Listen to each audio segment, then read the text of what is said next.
kabar Bapak Ibu?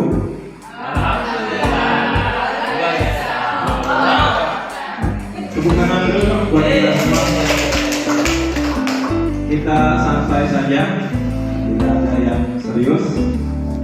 Jadi kita sersan aja ya, serius tapi santai. Bapak Ibu, sebelum saya menyampaikan materi, ya, menyampaikan apa yang sudah ada. Jadi intinya saya menyampaikan apa yang menjadi pesan-pesan dari yang program ini dalam modul 1.4 di materi budaya positif. Seperti apa nanti kita akan sama-sama mengupas.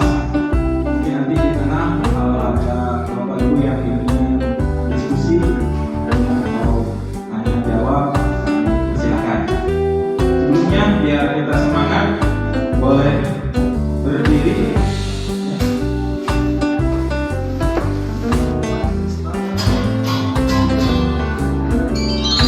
Kita sama-sama ya. Semangat Bapak Ibu.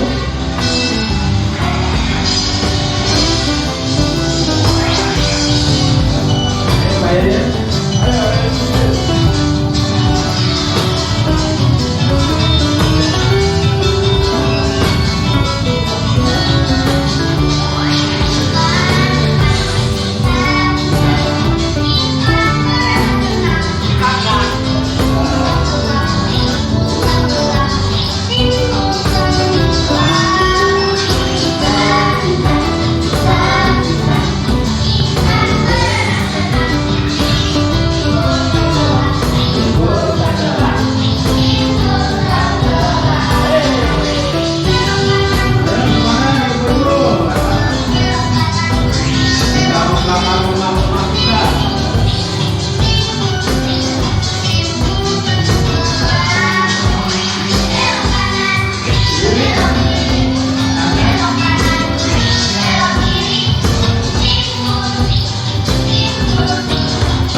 Kita biasakan dalam membuka pelajaran di kelas yang untuk mengajak anak-anak kita untuk lebih semangat lagi, terutama di siang hari nih waktu jam-jam seperti ini kan ngantuk ya. Nah, kita ajak anak-anak kita untuk speaking apa saja, boleh tepuk, boleh nyanyi, boleh tebak-tebakan, punya yang anak-anak itu membuat supaya tidak bosan. Ya. Untuk mengawali pertemuan kita hari ini, saya minta Bapak Ibu menjawab saya. Ada 3 pertanyaan. Pertama, hukuman dapat diberikan anak, setuju atau tidak?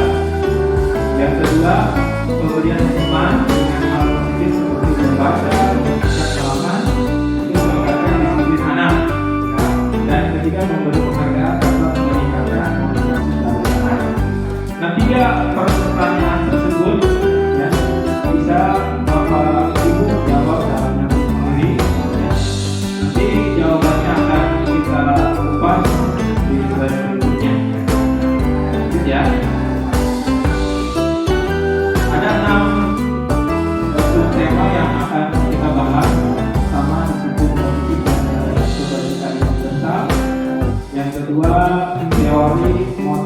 motivasi, hukuman, dan penghargaan tersebut. Itu mesti ada kata-kata yang memang saya juga baru dengar dan belum saya pahami mesti sama-sama ada.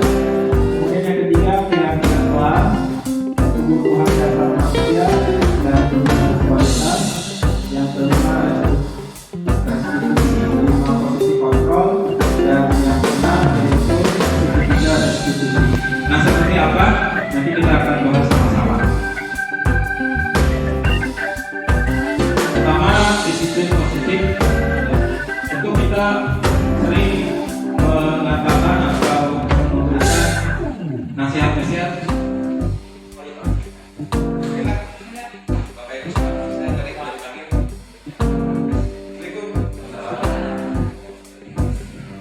Kita lanjutkan. Disiplin positif dan nilai-nilai kebajikan universal. Sering kita mengatakan disiplin, tingkatkan disiplin. Nah, sebenarnya apa ya disiplin positif? Ini kita next saja, Bapak Ibu.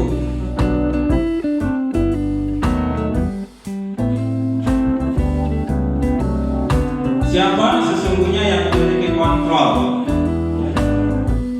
Kontrol di sini untuk apa? Untuk tadi disiplin positif, ya.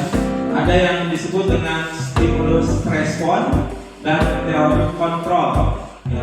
Saya contohkan di sini ada 1, 2, 3, 4, 5, 6, 7. Ya. Yang pertama, kita stimulus respon itu kita mencoba mengubah orang agar berpandangan sama dengan kita. Ya, jawabannya bisa iya, bisa tidak, ya. Kemudian yang untuk teori kontrolnya atau pilihannya, kita berusaha memahami pandangan orang lain tentang dunia. Jadi maksudnya kita tidak bisa memaksakan, ya. Misalnya anak-anak itu untuk mengikuti atau mengikuti aturan tata tertib, ya. Jadi di era atau kurikulum sekarang, ya, atau abad 21 ini, ya, anak-anak itu akan mengontrol dirinya sendiri untuk bagaimana mereka dapat hidup dengan disiplin, ya. Jadi tidak ada kalimat atau pernyataan kita harus begini, harus begini. Jadi itu susah karena memang kodrat anak itu ya beda-beda, ya. Si A dengan si B tentunya ya akan berbeda pola pikirnya. Maka dari itu ada teori-teori yang memang perlu kita pahami dalam menstimulus agar anak itu menjadi disiplin, ya. Yang kedua, misalnya perilaku buruk dilihat sebagai suatu kesalahan, ya. Juga belum tentu, ya, tergantung dari si anak itu. Kemudian teori kontrolnya, semua perilaku tersebut memiliki tujuan. Jadi ada tujuan yang memang kita tidak mengetahui atau belum mengetahui anak-anak kita melakukan hal-hal yang memang tidak sesuai dengan kaedah-kaedah agama. Untuk yang lainnya nanti bisa bersama-sama kita pelajari. Di sini ada peta konsep, ya, tentang disiplin positif, teori kontrol atau teori pilihan menurut Dr. William Lesser. Ya. Di sini dijelaskan makna disiplin itu belajar kontrol dengan mengenali potensi diri, ya, potensi kita agar tercapai tujuan mulia, yaitu sesuatu yang menjadi seseorang yang kita inginkan berdasarkan nilai-nilai yang kita hargai. Jadi dari dalam diri kita sendiri, ya. Jadi sekarang kita tidak bisa memaksakan anak itu harus disiplin dengan teori-teori kita atau kita mengenalnya dengan kebiasaan-kebiasaan kita yang pernah kita terima di masa lalu. Nah, kemudian teori motivasinya, ya, untuk menghindari hukuman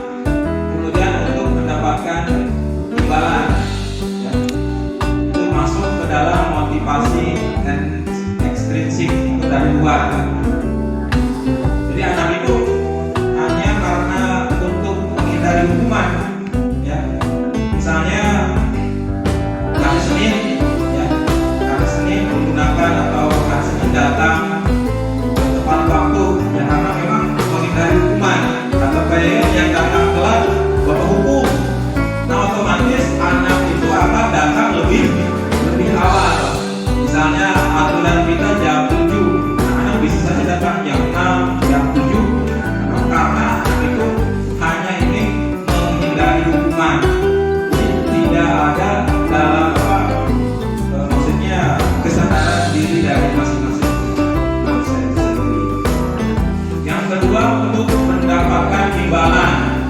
Misal, ayo siapa yang rambutnya tidak panjang atau rambutnya rapi, akan bapak berikan hadiah, akan ibu berikan permen atau apa gitu.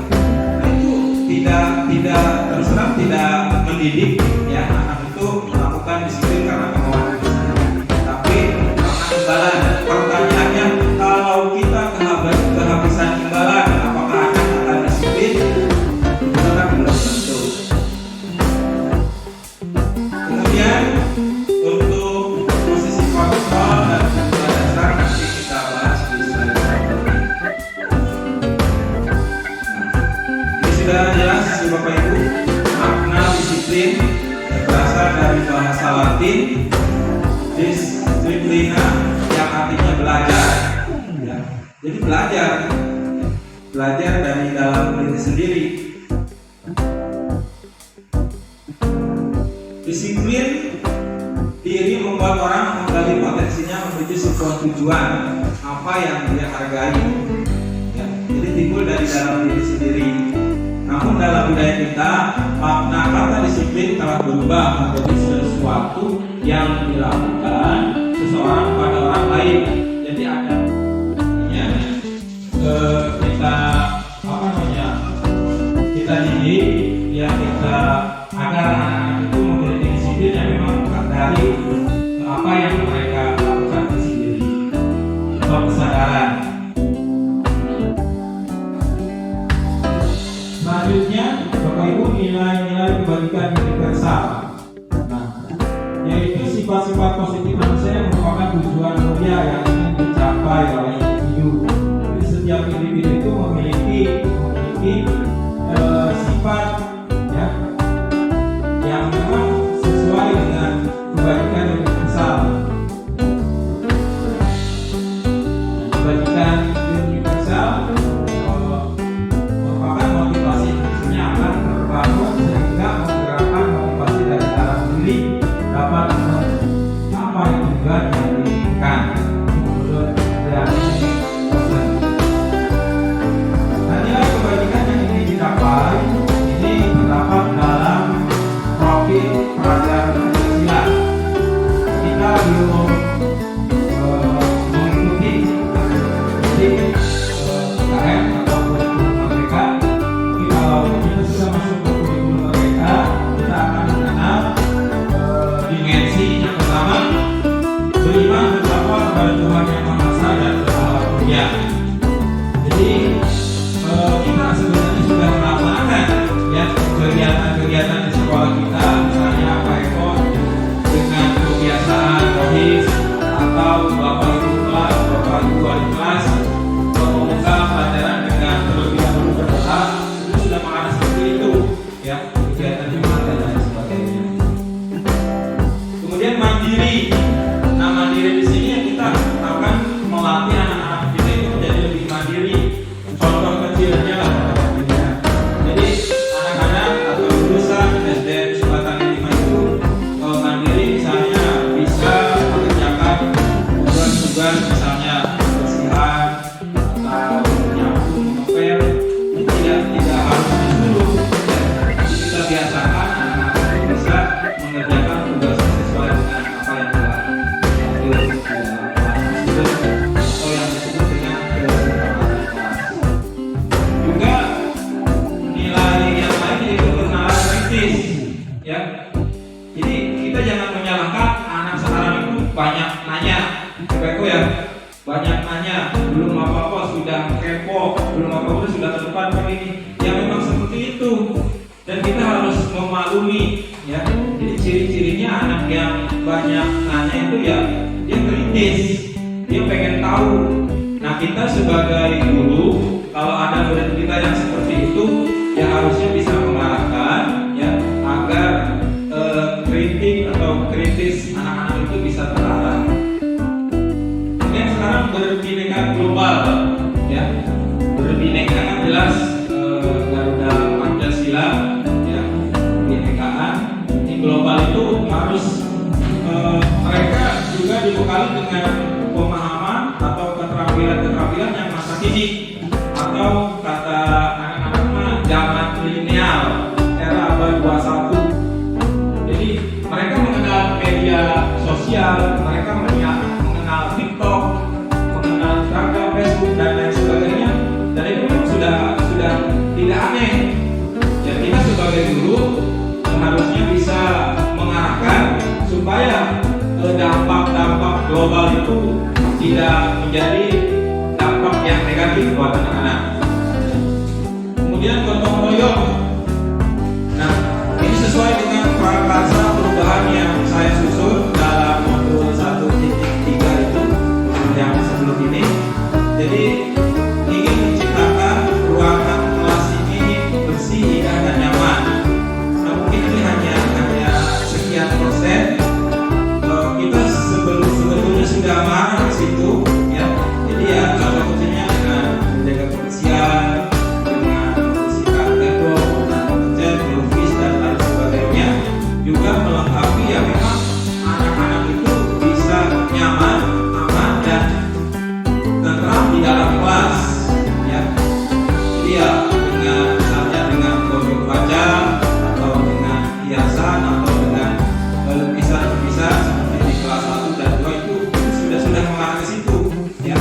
Jadi kita ciptakan ruangan kelas ini adalah sebagai ada ini kan ya, rumahku adalah surgaku atau kelasku adalah surgaku. Nah, mudah-mudahan kita ke depan akan seperti itu. Dan ini sudah baik apa yang telah diprogramkan oleh Bapak Kepala Terus tangan Bapak Ibu. Selanjutnya kreatif ya, sudah jelas kreatif ya. Jadi kreatif di sini kita harus menumbuhkan anak-anak itu kreatif. Misalnya kreatif dalam kesenian, kreatif dengan sekarang itu ada yang namanya marketer. Jadi anak-anak dalam satu hari membawa produk, yang produk tersebut kita latih anak-anak untuk berwirausaha. Dan itu boleh ya, setiap kelas silahkan, tentunya dengan izin dari kepala sekolah dan pemberitahuan kepada orang tua. Next ya Bapak Ibu. Yang kedua, teori motivasi, hukuman dan penghargaan atau restitusi. Nah ini ada kata menurut saya baru dan saya juga baru dengar, yaitu restitusi. Nah seperti apa? Nanti kita akan bahas. Ada 3 teori ya, yang membentuk motivasi atau perilaku manusia. Yang pertama motivasi eksternal dari luar, internal ya. Kemudian eksternal dan internal atau tujuan disiplin positif. Nah untuk menghindari ketidaknyamanan atau hukuman, apa yang akan terjadi apabila saya tidak melakukannya? Itu pertanyaannya. Jadi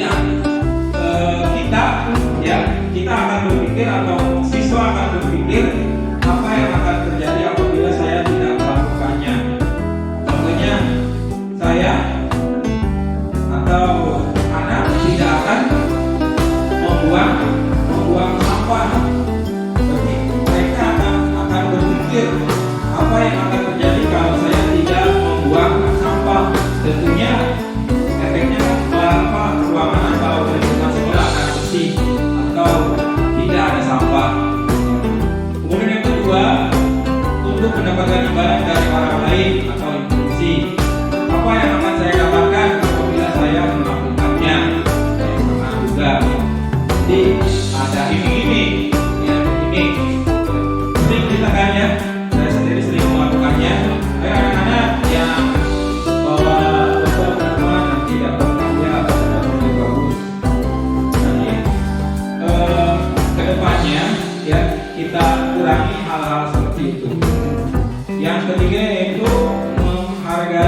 sendiri, saya akan menjadi orang seperti apa bila saya melakukannya. Ini motivasi dari dalam diri. Next, Bapak Ibu. Dari ada dewasa, pemikiran konsep keteladanan. Merdeka menurut belajar dewasa. Merdeka itu artinya bebas, hanya terlepas dari perintah. Akan tetapi bukan cakap buat memerintah diri sendiri. Jadi kita tidak bisa merubah orang lain sebelum kita merubah diri sendiri. Itu kata dari cakap buat memerintah diri sendiri. Ya, ini dihukum oleh penghargaan. Setiap akhir semester atau setiap akhir tahun, anak yang menjadi juara 1, 2, 3 kita kasih penghargaan, kita kasih piala, kita kasih hadiah. Itu ada dampak ya, positif, negatif juga ada. Seperti apa?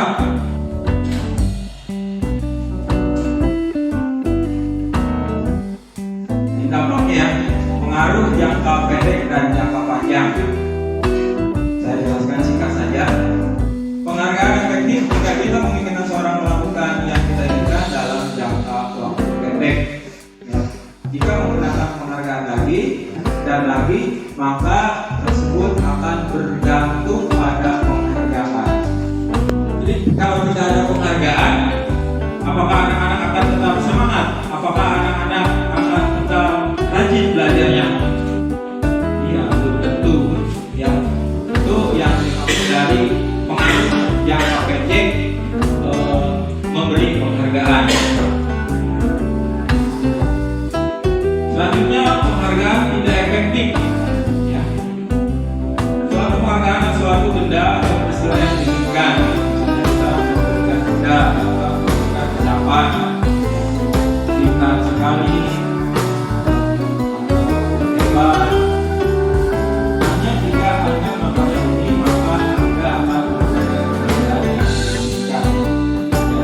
Ini hanya karena mendapatkan keinginan atau penghargaan yang diinginkan. Jadi motivasi dari dalam diri anak itu kurang, karena hanya ingin mendapatkan penghargaan. Kemudian penghargaan merusak hubungan. Contohnya, misalnya saya contohkan Pak Beyer, ya, kerjanya bagus, rajin, saya berikan penghargaan naik gaji. Saya umumkan, misalnya naik gaji Pak Beyer, dan itu akan merusak hubungan pertemanan atau merusak hubungan kerja di antara rekan sejawat.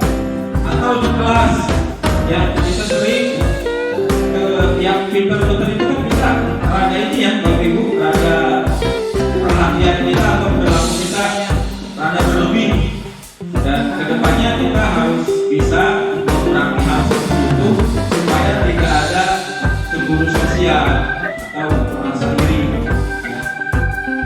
Nanti kalau dari teman-temannya yang tidak mendapat penghargaan merasa iri, timbul membuli kepada yang mendapat penghargaan, akhirnya yang mendapat penghargaan akan benar terganggu.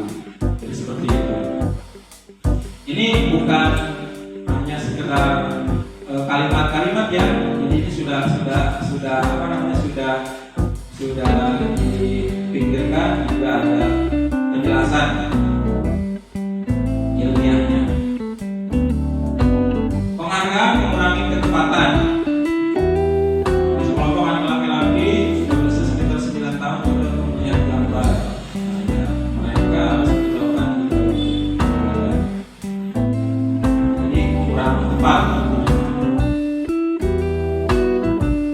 Penghargaan memberikan kualitas.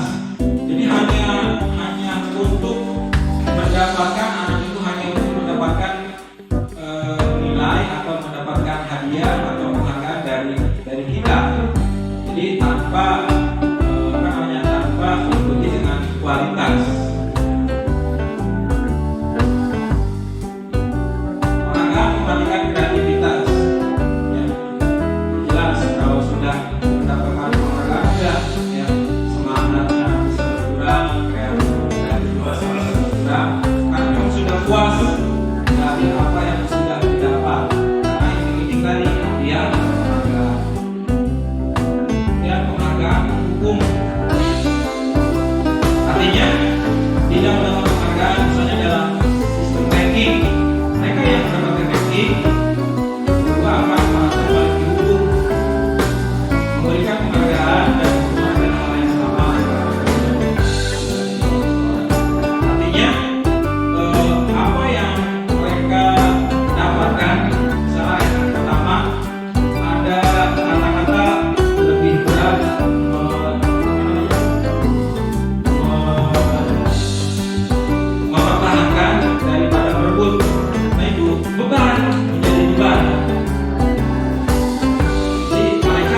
tidak ada jenis dalam diri.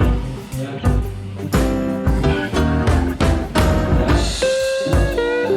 Kita lanjut, coba itu ya. Bentuk program kebajikan atau apresiasi. Apresiasi itu kan pengakuan, ya, memberi pengakuan secara khusus pribadi, memberi, kemudian pengakuan secara konsisten, fokus pada proses. Saya pernah lihat di TikTok ada orang yang besar sekali, misalnya dia ada care kepada temannya atau suka menolong. Nah, pada saat menolong baru di kelas. Jadi ada kalimat-kalimat seperti itu. Saya menghargai, ya, kepedulianmu, situasinya pada saat kamu membantu teman-temanmu tugas kelompok. Terima kasih untuk. Ya, jadi seperti apa kalimat-kalimat kemarin saya perhatikan, kemudian nilai kebaikannya, atau terima kasih lah, terima kasih atau maaf, itu kan sudah sering kita lakukan. Nah ini Bapak Ibu, saya minta Bapak Ibu membedakan, baca ya tulisannya, hukuman atau konsekuensi. Hukuman jelas, ya. Hukuman jelas. Ada yang berbuat salah dihukum. Kalau konsekuensinya misalnya anak tidak mengerjakan PR, konsekuensinya apa? Konsekuensinya anak tidak tahu apa jawaban soal tersebut. Itu konsekuensinya. Atau anak datang telat upacara, konsekuensinya tidak bisa mengikuti upacara, tidak bisa mendengarkan amanat dari pembina upacara. Sudah Bapak Ibu? Mencatat 100 kali dalam buku kalimat, saya tidak akan terlambat lagi karena berangkat ke sekolah. Itu merupakan hukuman. Itu sudah seperti itu ya. Lari mengelilingi lapangan 2 kali karena terlambat. Hadir ke sekolah, itu juga hukuman. Kita hindari hukum itu. Boleh diminta untuk push up, jadi fisik ya. Belum tentu anak yang kita pilih atau kita hukum untuk push up itu sehat jantungnya atau sehat tangannya. Karena kalau terjadi jantung atau tangannya patah, itu menjadi resiko kita. Sekarang hati-hati, itu hukuman. Kemudian menggantikan kertas tugas teman yang telah dicoret-coret, ini konsekuensi. Misalnya ya, di kelas saya kan ada siswa yang memang jahil, dengar-dengar nangis, ditanya masalahnya, bukunya dirobek. Nah tinggal anak yang merobek ganti kertasnya atau buku yang dicoret-coret. Itu konsekuensi. Memisahkan tempat air dan sebagainya. Jadi mulai sekarang ya kita kurangi atau kita hilangkan sama-sama ya, dengan niat Bismillah. Semoga perilaku atau kebiasaan kita di zaman dulu sekarang kita hilangkan. Nah, ini perbedaan hukuman dan konsekuensi. Ya. Selalu menyakitkan hukuman itu. Ya. Konsekuensi itu sesuatu harus terjadi, membuat anak sakit, membuat anak merasa tidak nyaman dalam jangka pendek, hanya sementara, ya hanya sementara. Tapi kalau sudah konsekuensi tersebut dilakukan, udah fair lagi. Ya. Jadi anak-anak makan ributnya itu sebentar. Lain lagi dengan orang dewasa. Kemudian membenci kedisiplinan hukuman itu. Jadi jelas salah hukum, anak akan benci. Ya, disiplin itu seperti itu. Anak menghargai disiplin, paksaan, mendorong anak menyakiti diri sendiri. Tadi seperti up, kondisi tubuhnya kurang siap, disuruh push up malah pingsan, kan penyakit pingsan.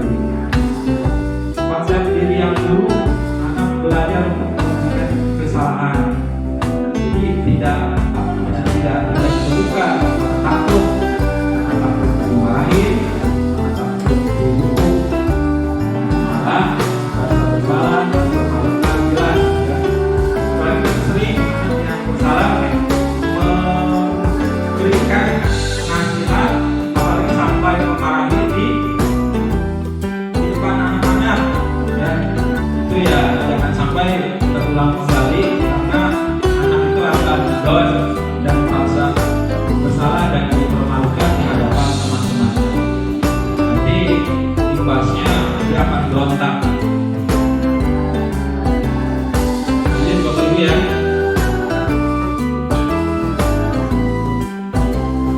masih semangat Bapak Ibu? Restitusi, ya ini restitusi, ya ini hal baru menurut saya yang memang kita pernah melakukan seperti ini, padahal sudah pernah, tapi nggak tahu namanya, ya. Jadi restitusi itu beda dengan tanggung jawab mereka yang memperbaiki dirinya, tentunya dengan cara-cara yang kembali pada kelompok mereka. Jadi jangan sampai kita menjadi penengah atau menyelesaikan masalah sesudah kita nasihati, misalnya di kantor, di kelas harus clear, harus selesai, tidak ada tidak ada tambahan masalah di luar, apalagi yang melibatkan yang berantem anaknya di kelas, hari itu selesai, di rumah orang tuanya yang malah memanas. Jadi kita hindari seperti itu.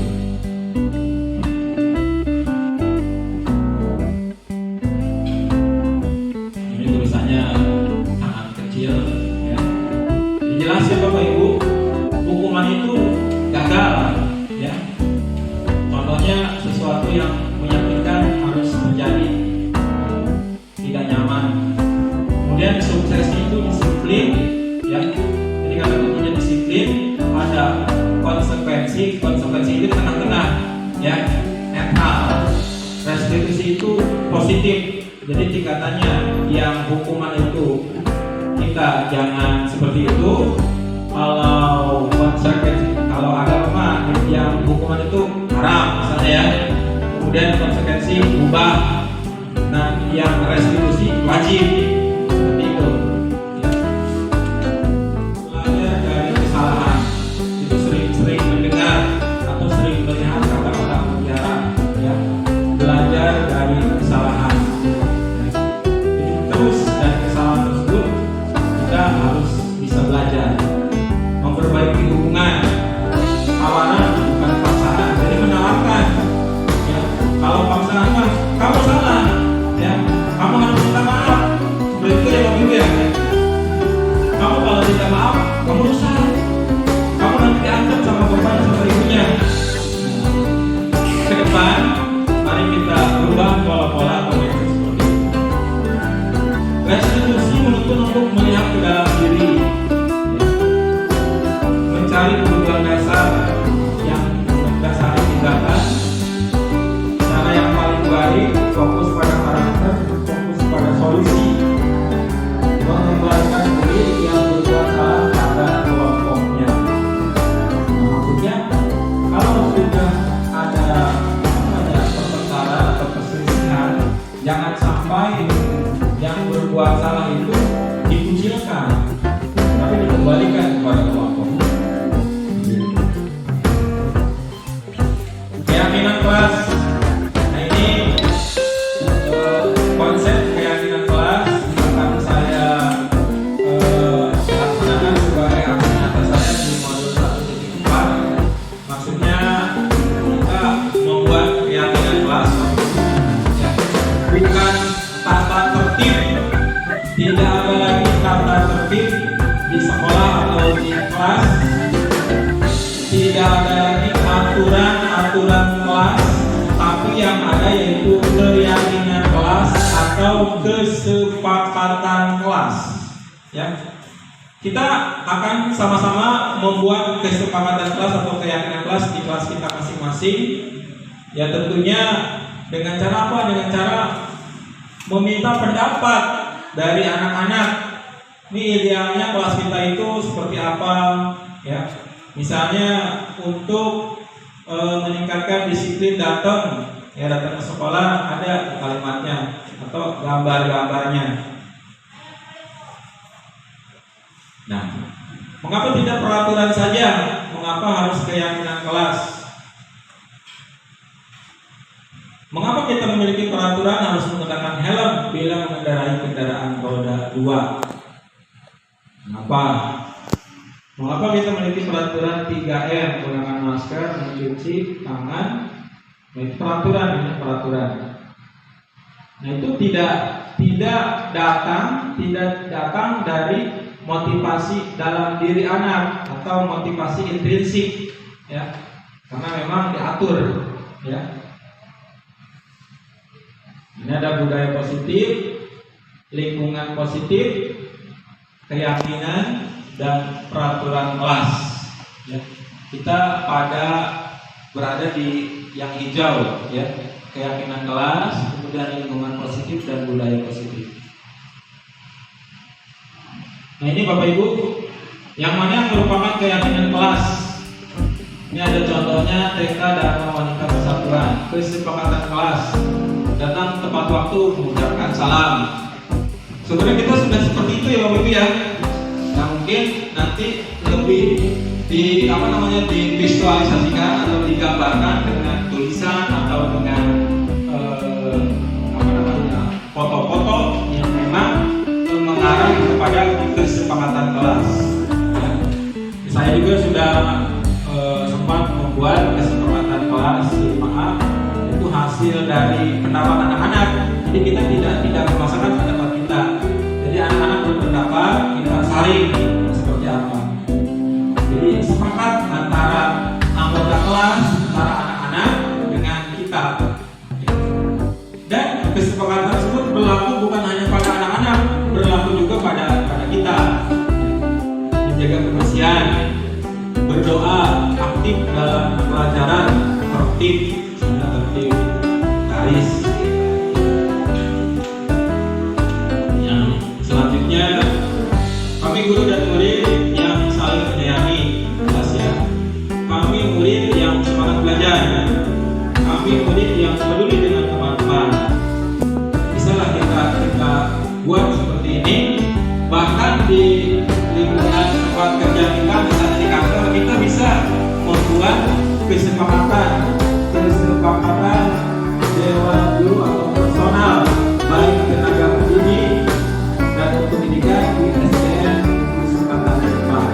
Jadi apa? Nanti kita beberapa kesepakatan bersama. Jadi kita akan terbiasa disiplin.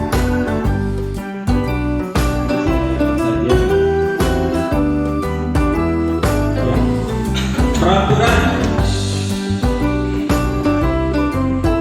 selalu kembalikan buku ke tempatnya. Peraturan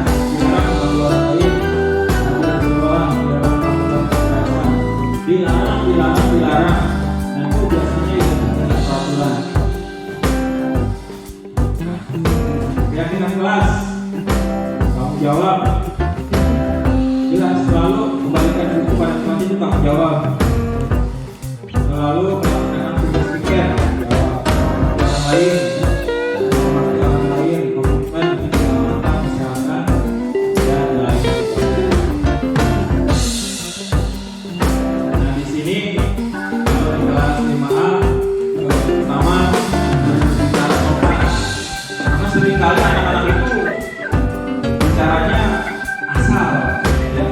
Jadi mereka tidak bisa membedakan berbicara kepada kepada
perempuan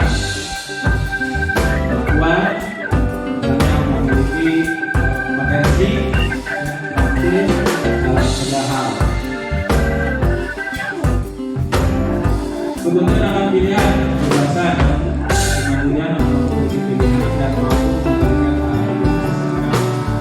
memberikan kesenangan, bukan merasa senang, ini yang represi itu wajar, ya itu wajar. Kita memiliki kebutuhan untuk merasa senang. Ada yang punya kebutuhan ingin merasa sedih atau pusing, nggak ada. Ya, hanya senang, bahagia, akhirat. Yang kelima, kita itu 5 posisi kontrol.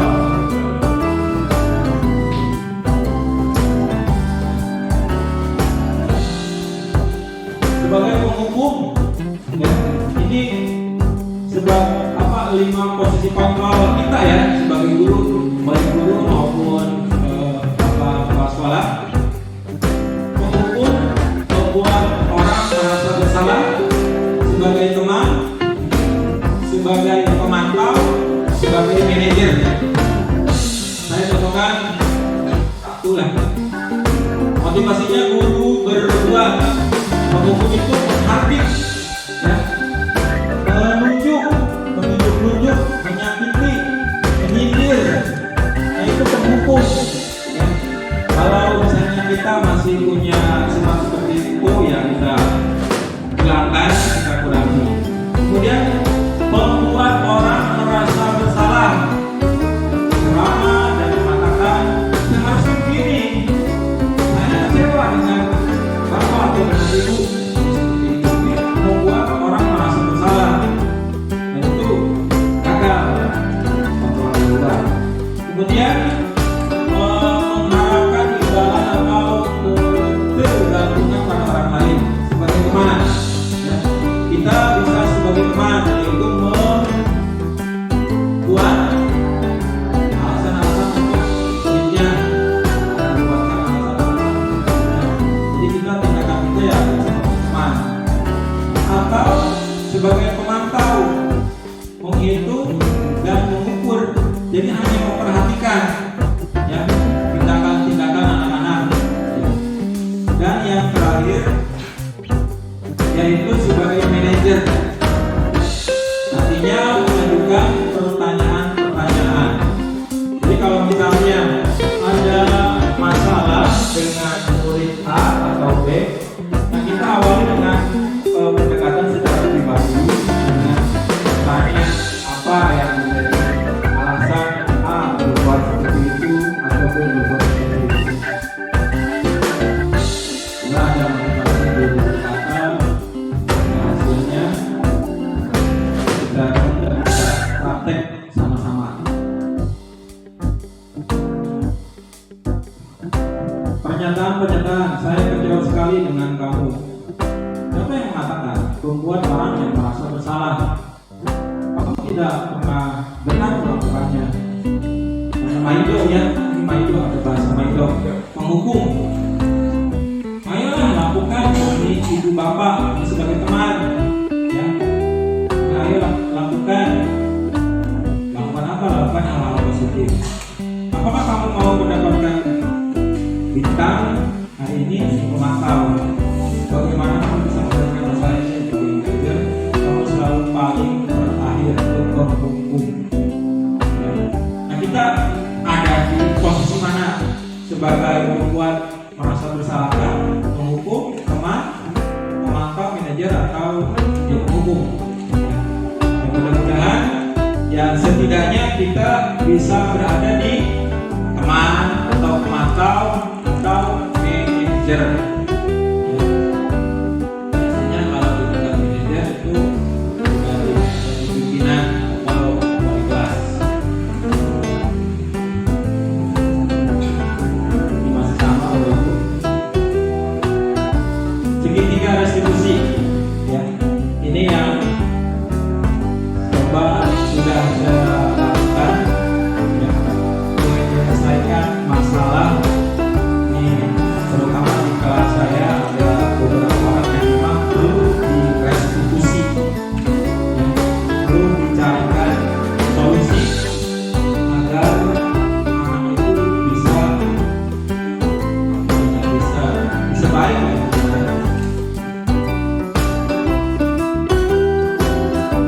Bapak Ibu ya, ada 3 tindakan ya, di 3 institusi menstabilkan identitas, validasi kebutuhan, menanyakan keyakinan.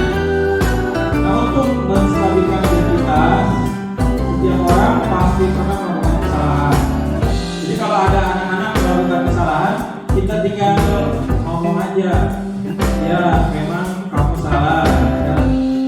Setiap orang juga pernah melakukan kesalahan, atau Bapak juga pernah melakukan kesalahan. Misalnya anak tidak mengerjakan PR, ya. Kita jangan langsung memvonis kamu salah, ya. Kamu tidak benar, atau nanti Bapak kasih nilai jelek atau 0. Dan kita bisa melakukannya dengan memberikan nasihat. Jadi misalnya setiap orang pasti melakukan kesalahan, atau bukan hanya kamu saja yang tidak mengerjakan PR, atau bukan kamu saja yang sering terlambat, ya. Jadi kita angkat motivasinya dengan kalimat seperti itu. Jadi kita tidak boleh menjudge anak itu yang salah, atau kamu bukan satu-satunya yang pernah melakukan ini, ya. Ya memang benar, ya. Misalnya A salah, bukan berarti dia saja yang sering melakukan seperti itu. Jadi dengan otomatis mereka tidak merasa dikucilkan atau disudutkan, mereka paling bersalah. Seperti itu ya Bapak Ibu. Kemudian validasi kebutuhan. Kamu tentu punya alasan mengapa kamu melakukan itu. Ada alasan mereka. Kita tanya, mereka tidak mengerjakan PR. Mungkin saja di rumahnya mati lampu, ya. Atau mungkin saja bukunya hilang. Mungkin saja mereka disuruh bersih-bersih rumah. Dan itu kemungkinan itu bisa saja terjadi, ya. Kita sering lihat itu ada film-film pendek yang memang guru selalu memarahi atau berbuat kasar atau menyalahkan. Di luarnya kita kan nggak tahu, atau di rumahnya seperti apa. Yang kedua, adakah cara yang lebih efektif untuk mendapatkan apa yang kamu butuhkan? Jadi kita kasih solusinya, ya. Kemudian menanyakan keyakinan, nilai-nilai apa yang telah kita sepakati. Nah, terakhir misalnya pada kasus anak yang sering terlambat, ya, tiap hari datang terlambat, hari Senin tidak pernah ikut upacara. Nah, kita kembalikan kepada nilai-nilai apa yang telah kita sepakati atau telah anak-anak sepakati atau keyakinan. Misalnya kita kan punya kesepakatan kelas kita yaitu datang tepat waktu, berarti kamu tidak boleh terlambat. Begitu. Jadi dengan sendirinya mereka akan sadar. Yang kedua, tentang meyakinkan keyakinan, yaitu kamu ingin menjadi orang yang seperti apa. Kita tanya langsung, kamu pengen jadi seperti apa, ya. Jadi itu segitiga restitusi untuk menyelesaikan masalah dengan cara mencari solusi. Anak-anak tidak merasa dikucilkan, tidak merasa disalahkan, dan bisa kembali ke kelompoknya. Nah, ini contohnya menstabilkan identitas. Tadi sudah saya bahas sedikit. Berbuat salah itu tidak manusiawi, tidak ada manusia yang sempurna. Ini kata-kata yang sangat menyentuh, ya. Dan apakah kita pernah melakukan seperti ini kepada anak-anak kita? Kalau sudah, ya kita tingkatkan. Kalau belum, mari kita seperti ini. Untuk membuat anak-anak merasa gagal karena berbuat salah menjadi positif terhadap dirinya. Bapak Ibu juga pernah buat salah, bisa datang telat. Ya kita apa kalau kata sadar diri, ya. Kalau kata pelajar SD kita sadar diri, kita terima saja, kita jujur saja. Bapak juga pernah berbuat seperti itu. Bapak juga pernah datang telat. Jadi anak tidak merasa salah sendiri, ya. Kita menyelesaikan permasalahan ini, ya, dan lain sebagainya. Itu menstabilkan identitas.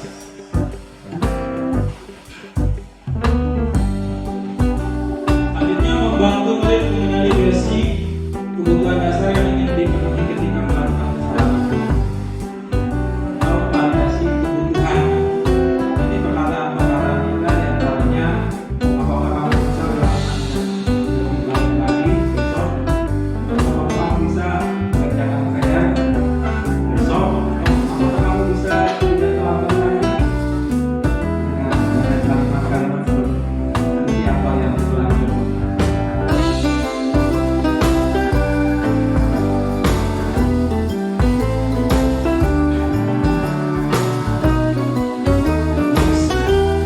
Itu menanyakan keyakinan. Anak melihat kesalahannya dihubungkan dengan norma sosial, nilai-nilai mendasari manusia berinteraksi dengan orang lain. Jadi perkataan berikutnya, apa nilai yang kita percaya atau yang telah kita sepakati di kelas atau di sekolah. Jadi terakhir kita kembalikan ke keyakinan kelas yang telah anak-anak yang kita sepakati di ya sebaiknya di awal tahun pelajaran atau di awal semester. Ya, kita dipisah masih dulu di bulan Januari. Jadi Bapak Ibu, dari hasil dari diseminasi ini nanti kita sama-sama membuat kesepakatan. Jadi bukan aturan, kalau aturan itu sebenarnya adalah hukumnya. Jadi kesepakatan kelas bersama, ya. Yang simpel-simpel saja, misalnya kita disiplin waktu atau kebersihan atau membawa tempat makan dari rumah atau selalu mengerjakan PR. Itu gampang.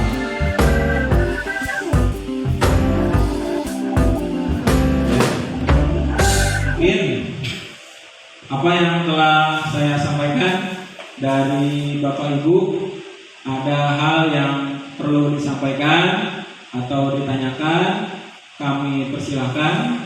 Intinya ini bukan hanya sekedar apa yang materi yang saya sampaikan, ya apa yang didapat dari pendidikan guru penggerak ini sebenarnya sangat bermanfaat, ya kalau kita bisa melaksanakannya dengan semaksimal. Jadi intinya era kurikulum merdeka ini kan pendidikan harus berpusat pada peserta didik, ya.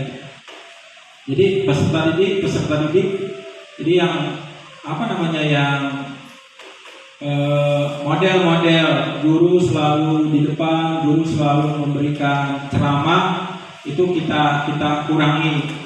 Jadi dengan dengan anak-anak itu menggali atau melakukan pengalaman sendiri. Ya, yang ada di buku-buku tematik itu sudah benar. Ya, memang kita kendalanya yang memang dari dalam diri kita sendiri, ya memang harus perlu persiapan yang luar biasa agar pembelajaran yang berpusat pada peserta didik itu dapat terlaksana. Mungkin itu saja yang dapat saya sampaikan. Kalau misalnya ada pertanyaan, kami persilakan. Ada Bapak Ibu? Sepertinya tidak ada. Kalau misalnya ada, nanti kita bisa di lain waktu untuk memulai tadi untuk membuat kesepakatan bisa mulai besok. Ya bisa disiapkan kertas atau potongan kertas, dibagikan ke anak-anak pengen seperti apa, atau ditulis di whiteboard juga boleh. Yang penting anak-anak itu tahu apa yang menjadi pendapat mereka dan disepakati oleh sekelas. Itu saja, lebih kurangnya saya mohon maaf, dan semoga pertemuan kita hari ini diridhoi Allah Subhanahu wa taala. Untuk kedepannya kegiatan kejar sukma kalau misalnya dirasa perlu diteruskan, ya saya tergantung Bapak Ibu. nanti bukan hanya saya misalnya menjadi pembicara di sini, bisa Bapak Ibu yang lainnya menyampaikan kebaruan atau pengetahuan, terutama yang berkaitan dengan pembelajaran. Ya minimal sebulan sekali gitu, bisa kita laksanakan seperti itu. Jadi ada hal-hal yang baik yang memang bisa kita terapkan kepada peserta didik. Nah, untuk program menghias, untuk membuat nyaman, aman, yang indah kelas atau lingkungan sekolah, yuk kita dukung sama-sama. Terima kasih. Assalamualaikum warahmatullahi wabarakatuh.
Assalamualaikum, perkenalkan saya Syaila Hasan, kelas 5A SD Sukatani 5. Menurut saya keyakinan kelas perlu dibuat di dalam kelas agar kita semua dapat menerapkan budaya positif.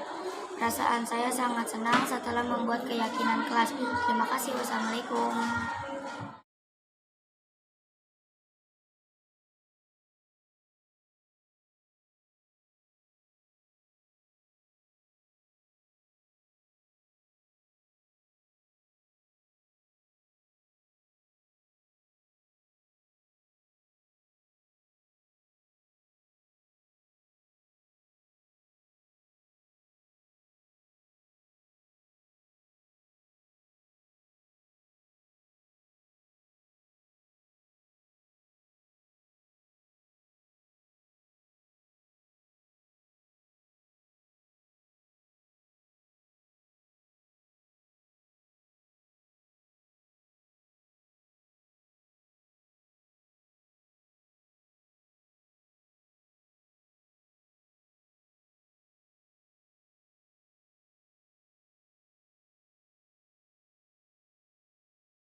Assalamualaikum warahmatullahi wabarakatuh. Perkenalkan, saya Heri Ahmad Banari, Kepala SDN Sukatani 5 Kecamatan Gajah. Yang kebetulan di sekolah kami ini ada salah satu calon guru penerap atas nama Mas Bahtiar SPDSD, yang mana beliau minggu kemarin sudah melaksanakan kegiatan diseminasi positif budaya, yang alhamdulillah kegiatan tersebut dapat dihadiri oleh seluruh personel guru SDN Sukatani 5 dan berjalan cukup lancar dari pagi mungkin ya sampai siang, dan mudah-mudahan apa yang telah dilaksanakan selama mengikuti progres CGP